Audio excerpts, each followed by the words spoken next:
Bagaimana mungkin seorang pemimpin muda yang hampir tak dikenal tiba-tiba memegang kendali atas salah satu rezim paling tertutup di dunia? Inilah pertanyaan besar tentang Kim Jong-un, sosok yang namanya selalu mencuri perhatian dunia.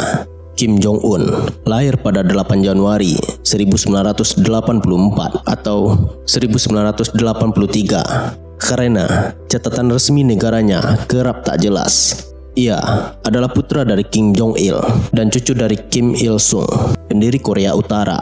Lahir dalam keluarga dinasti yang memegang kekuasaan penuh. Masa depannya seolah sudah ditentukan, bahkan sebelum ia mengenal dunia luar. Pendidikan Kim Jong-un sebagian ditempuh di Swiss dengan identitas palsu. Di sana, ia dikenal sebagai remaja pendiam, penyuka basket, dan penggemar budaya barat. Namun, setelah kembali ke Pyongyang, jalan hidupnya berubah drastis. Ia ditempa untuk menjadi penerus rezim, menjalani pelatihan militer, dan masuk ke lingkaran politik tertutup. Tahun 2011, ketika ayahnya meninggal, dunia ragu apakah Kim Jong-un mampu bertahan. Ia muda, tak berpengalaman, dan dikelilingi para jenderal tua yang berkuasa.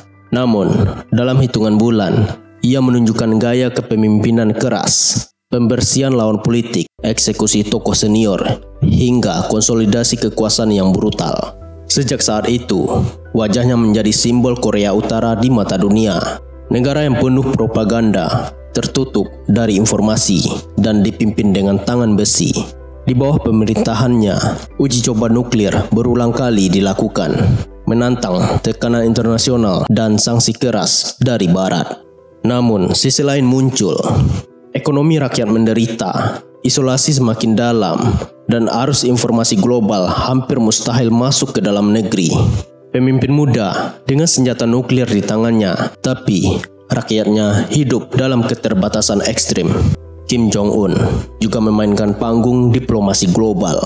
Pertemuan bersejarah dengan Donald Trump dan sejumlah pemimpin dunia menampilkan citra baru seolah ia sedang mencari pengakuan internasional. Namun, hasil konkret hampir tidak ada. Program nuklir tetap berjalan dan isolasi Korea Utara tak kunjung berakhir. Sampai hari ini, Kim Jong-un tetap menjadi teka-teki besar.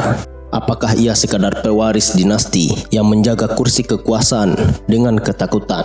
Atau tokoh yang sadar benar bahwa senjata nuklir adalah satu-satunya alat untuk membuat dunia menoleh ke arah Pyongyang.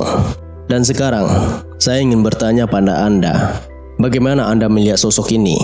Apakah Kim Jong-un seorang pemimpin yang cerdas, memainkan geopolitik, atau sekedar diktator yang mempertahankan warisan keluarganya dengan kekerasan? Tulis pendapat Anda di kolom komentar, karena suara Anda akan membuka diskusi lebih luas tentang salah satu pemimpin yang paling tertutup di dunia.